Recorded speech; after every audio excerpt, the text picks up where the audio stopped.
Dear students, आज के इस वीडियो में हम आपको 10वीं कक्षा के पहले चैप्टर जिसका नाम है श्रम विभाजन और जाति प्रथा, तो इस चैप्टर से संबंधित जितने सारे भी ऑब्जेक्टिव क्वेश्चन हैं जो हमेशा एग्जाम में पूछे जाते हैं या फिर एग्जाम के व्यू से बहुत ज़्यादा इम्पॉर्टेंट हैं, तो सारे ऑब्जेक्टिव क्वेश्चन को हम लोग इस वीडियो में बारी बारी से देखेंगे।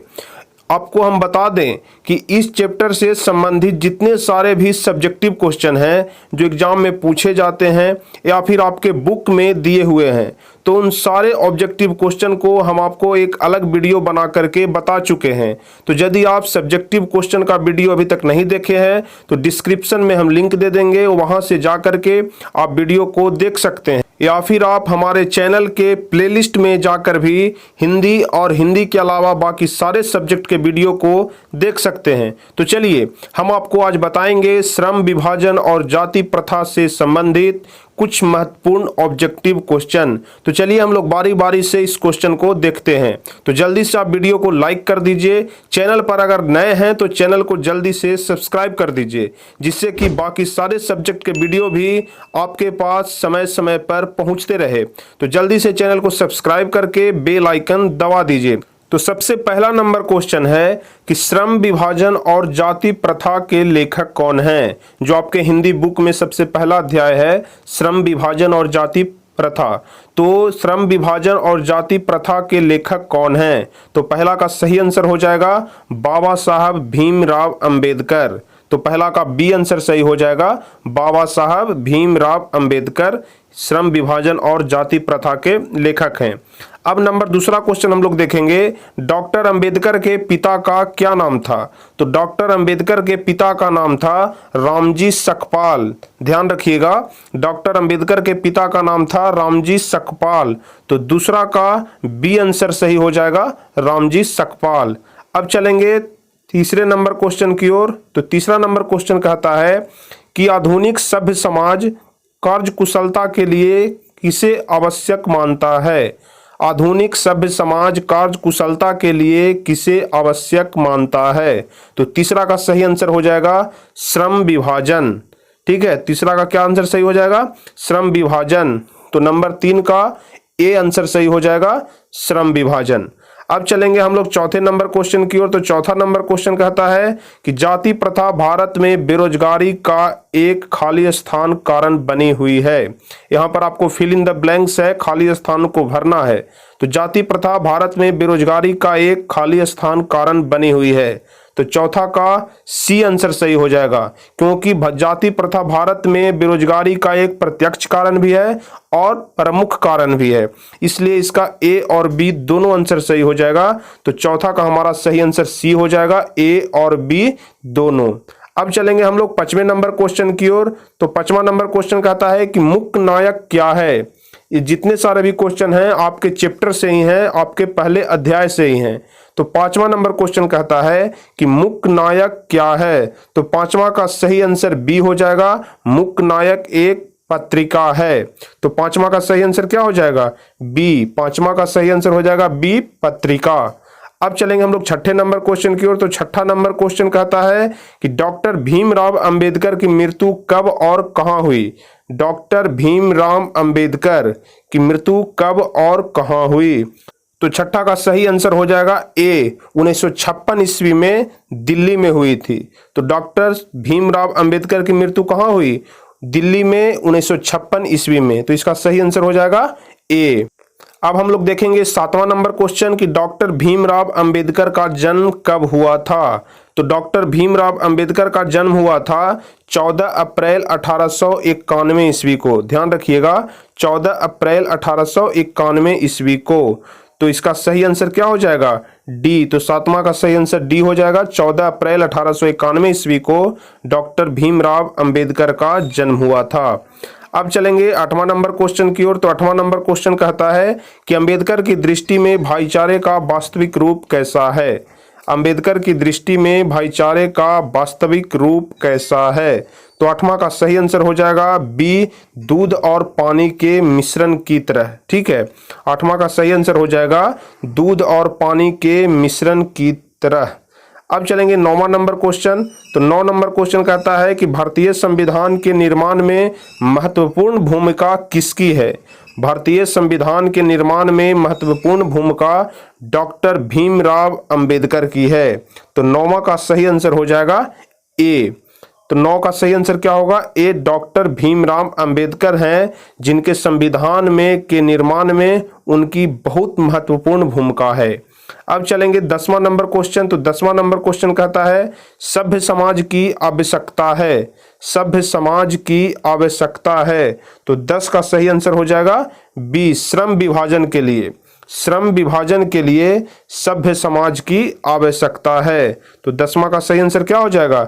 बी, श्रम विभाजन। अब चलेंगे हम लोग 11 नंबर क्वेश्चन की ओर। तो 11 नंबर क्वेश्चन कहता है कि प्राथमिक शिक्षा प्राप्त करने के बाद अंबेडकर उच्च शिक्षा प्राप्त करने के लिए कहाँ गए? तो प्राथमिक शिक्षा प्राप्त करने के बाद अंबेडकर उच्च शिक्षा प्राप्त करने के लिए न्यूयॉर्क गए थे। इस याद रखिएगा कि प्राथमिक शिक्षा प्राप्त करने के बाद डॉक्टर भीमराव अंबेडकर उच्च शिक्षा प्राप्त करने के लिए न्यूयॉर्क गए थे। तो 11 का सही आंसर सी हो जाएगा, न्यूयॉर्क। अब हम लोग देखेंगे 12 नंबर। अंबेडकर चिंतन व रचनात्मकता के लिए प्रेरक व्यक्ति थे। अंबेडकर चिंतन व रचनात्मकता के लिए प्रेरक व्यक्ति थे। तो अंबेडकर के रचनात्मक के लिए प्रेरक व्यक्ति कौन थे? तो इसका सही आंसर हो जाएगा डी, इनमें से सभी। अंबेडकर के चिंतन व रचनात्मकता के लिए प्रेरक व्यक्ति बुद्ध थे, कबीर थे, ज्योतिबा राव फूले थे। तो 12 का सही आंसर क्या हो जाएगा? डी, इनमें से सभी। अब हम लोग चलेंगे 13 नंबर क्वेश्चन की ओर। तो 13 नंबर क्वेश्चन कहता है कि जाति पाति तोड़क मंडल भाषण लाहौर में कब हुआ? जाति पाति तोड़क मंडल भाषण लाहौर में कब हुआ? तो इसका सही आंसर हो जाएगा सी, 1936 ईस्वी में। क्या हो जाएगा? 1936 ईस्वी में। तो क्वेश्चन नंबर 13 का सही आंसर होगा सी, 1936 ईस्वी में।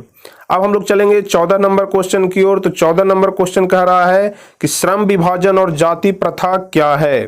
तो श्रम विभाजन और जाति प्रथा एक निबंध है। देखिए ऑप्शन में कहानी है, भाषण है, साक्षात्कार है या निबंध है। तो आपका सही आंसर होगा निबंध है। तो ध्यान रखिएगा, अगर एग्जाम में पूछता है कि श्रम विभाजन और जाति प्रथा क्या है, तो एक निबंध है। अब चलेंगे 15 नंबर क्वेश्चन की ओर। तो 15 नंबर क्वेश्चन कहता है कि निम्नलिखित रचनाओं में से कौन सी रचना डॉक्टर अंबेडकर की है? निम्नलिखित रचनाओं में से कौन सी रचना डॉक्टर अंबेडकर की है? तो 15 नंबर का सही आंसर हो जाएगा इनमें से सभी, क्योंकि अंबेडकर की रचना है the caste in India, the untouchables, who are they, who are Shudras. ये तीनों रचनाएं जो है वो डॉक्टर अंबेडकर की ही है। तो 15 का सही आंसर क्या हो जाएगा? डी, इनमें से सभी। आपको अलग अलग करके भी पूछ सकता है कि द कास्ट इन इंडिया के रचना कौन किए हैं? तो इसका सही आंसर हो जाएगा डॉक्टर अंबेडकर। उसी प्रकार से आपको इन दोनों क्वेश्चन के बारे में भी पूछ सकता है कि इसकी रचना कौन की है। तो इस तीनों को ध्यान में रखिएगा कि द कास्ट इन इंडिया के लेखक कौन है? Doctor Ambedkar. The untouchables, who are they के लेखक कौन है? डॉक्टर अंबेडकर। और हु आर शूद्राज के भी लेखक डॉक्टर अंबेडकर ही हैं। अब हम लोग चलेंगे 16 नंबर क्वेश्चन की ओर। तो 16 नंबर क्वेश्चन कहता है कि आधुनिक सभ्य समाज श्रम विभाजन को आवश्यक क्यों मानता है? आधुनिक सभ्य समाज श्रम विभाजन को आवश्यक क्यों मानता है? तो 16 नंबर का सही आंसर हो जाएगा ए, कार्य कुशलता के लिए। ठीक है, कार्य कुशलता के लिए आधुनिक समाज श्रम विभाजन को आवश्यक मानता है। अब देखेंगे 17 नंबर क्वेश्चन। तो 17 नंबर क्वेश्चन कहता है कि श्रम विभाजन और जाति प्रथा पाठ बाबा साहब के किस भाषण का संपादित अंश है? ठीक है, श्रम विभाजन और जाति प्रथा पाठ जो है वो बाबा साहब के किस भाषण का संपादित अंश है? तो इसका सही आंसर होगा C number, annihilation of caste. मतलब श्रम विभाजन और जाति प्रथा जो पहला अध्याय है आप लोग के बुक में, वो द एनिहिलेशन ऑफ कास्ट से लिया गया है। अब हम लोग देखेंगे 18 नंबर क्वेश्चन। तो 18 नंबर क्वेश्चन कहता है कि अंबेडकर के भाषण एनिहिलेशन ऑफ कास्ट को किसने हिंदी में रूपांतरण किया, मतलब हिंदी में अनुवाद किसने किया। यह जो एनिहिलेशन ऑफ कास्ट है वो इंग्लिश भाषा में लिखा हुआ था, इसे हिंदी में अनुवाद कौन किए या फिर हिंदी में रूपांतर किसने किया। तो 18 का सही आंसर होगा ए, ललन सिंह यादव ने। ठीक है, 18 का सही आंसर क्या होगा, ललन सिंह यादव ने। अब हम लोग देखेंगे 19 नंबर क्वेश्चन। तो 19 नंबर क्वेश्चन कहता है कि अंबेडकर का जन्म किस परिवार में हुआ था। तो अंबेडकर का जन्म जो है एक दलित परिवार में हुआ था, क्योंकि वो जाति से महार जाति के थे, इसलिए उनका जो जन्म है वो एक दलित परिवार में हुआ था। अब हम लोग देखेंगे 20 नंबर क्वेश्चन कि लेखक को इस युग में कहां पर विडंबना दिखाई दिया। लेखक जो भीमराव अंबेडकर हैं, तो भीमराव अंबेडकर को इस युग में कहां पर विडंबना दिखाई दिया। तो 20 का सही आंसर ए हो जाएगा, जातिवाद में। तो लेखक को जातिवाद में विडंबना दिखाई दिया। अब हम लोग देखेंगे 21 नंबर क्वेश्चन। तो 21 नंबर क्वेश्चन कहता है कि डॉक्टर अंबेडकर के माता का क्या नाम था। तो डॉक्टर अंबेडकर के माता का नाम था भीमाबाई। तो 21 का डी आंसर सही हो जाएगा, भीमाबाई। ध्यान रखिएगा, डॉक्टर अंबेडकर के माता का क्या नाम था, भीमाबाई। आपको हम जितने सारे भी ऑब्जेक्टिव क्वेश्चन बता रहे हैं एग्जाम में इससे ज़्यादा नहीं पूछने वाला है। तो जितना हम आपको बताते हैं बस सिर्फ आप उतना ही याद करते चलिए। कुछ लड़के का कमेंट आ रहा था कि सर हिंदी व्याकरण स्टार्ट करिए, तो बहुत जल्द ही आपको हमारे चैनल पर हिंदी व्याकरण का वीडियो भी देखने के लिए मिलेगा। और चिंता न करें, आपको बाकी सारे सब्जेक्ट के वीडियो बारी बारी से समय पर आपको अपलोड किए जाएंगे। तो आप लोग चिंता बिल्कुल न करें, आपको हर एक सब्जेक्ट का वीडियो मिलेगा। हर एक सब्जेक्ट को हम आपको बहुत ही सरल भाषा में बताएंगे। तो चलिए अब हम लोग देखेंगे 22 नंबर क्वेश्चन। तो 22 नंबर क्वेश्चन कहता है कि डॉक्टर अंबेडकर ने पीएचडी की उपाधि कब धारण की। डॉक्टर अंबेडकर ने पीएचडी की उपाधि कब धारण की। तो 22 का सही आंसर हो जाएगा सी, 1916 ईस्वी में।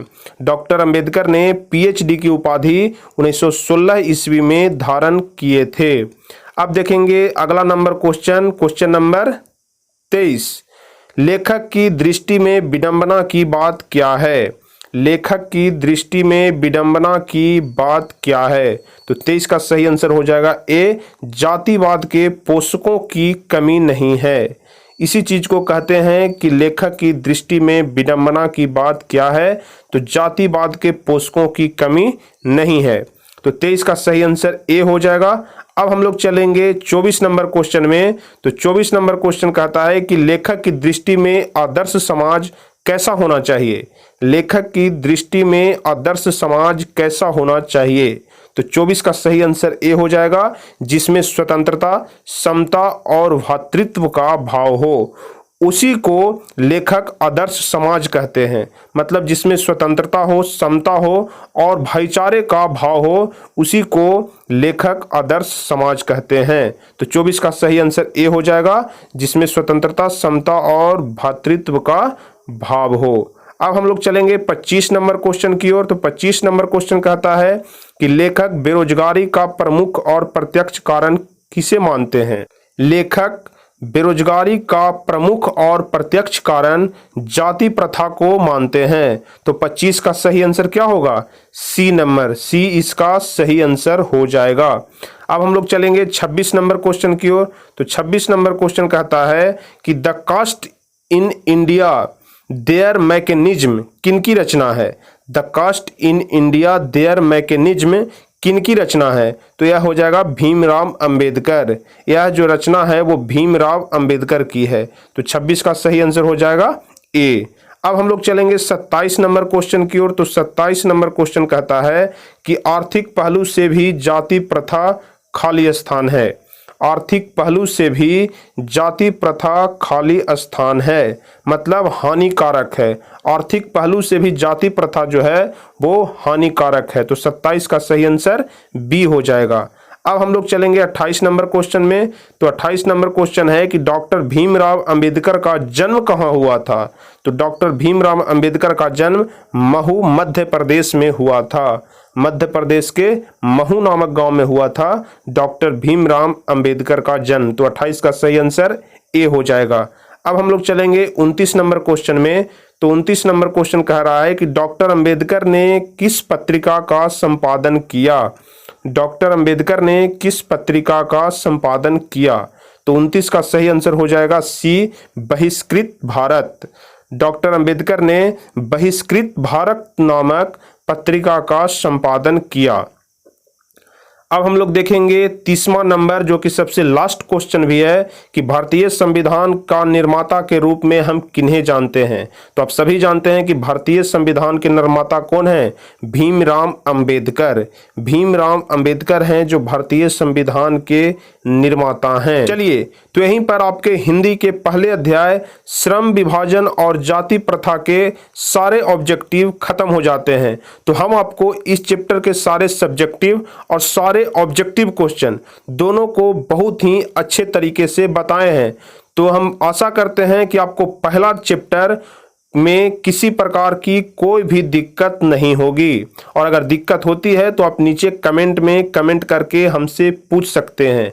तो चलिए, जल्द ही हम आपको दूसरे चैप्टर के सारे ऑब्जेक्टिव क्वेश्चन को भी लेकर आएंगे।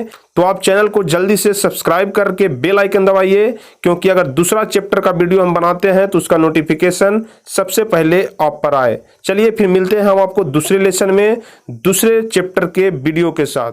तब तक के लिए धन्यवाद। जय हिंद।